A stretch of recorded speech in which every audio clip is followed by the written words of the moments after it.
У вас срок в ноябре, да?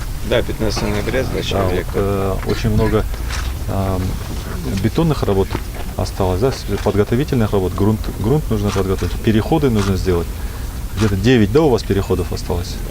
Нет, у нас 8 осталось, из них 7 сейчас в работе, и одна будет уже, когда мы здесь перепустим движение, еще одну будем уже на территории погранпоста. Успеваете? Да, я думаю, что хоть погода пока нам благоприятствует. Сегодня Акиму области было рассказано, что работы выполнены на 95%. Остался участок полотна на пропускном пограничном пункте Тоскала. Здесь будет 4 полосы. 2 для легковых автомобилей, 1 для автобуса и 1 для грузовых авто. Сначала пустят движение по левой стороне, будет освещение, блок секций для досмотра и пропуска и другие удобства для водителей. Здесь сейчас в настоящий момент ведутся работы по устройству земляного полотна. Остаток на этом участке 400 метров.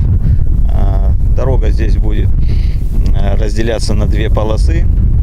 Каждая полоса будет иметь 4-полосное движение, въездная и выездная со стороны России. Начатый ремонт в 2015 году, окончание ожидается в ноябре 2018 года. Общая протяженность участка 73 километра. И участок этот важный, потому что это граница с Российской Федерацией, через которую проходит большой поток машин. Сейчас здесь персонал более 400 человек, более 250 единиц техники.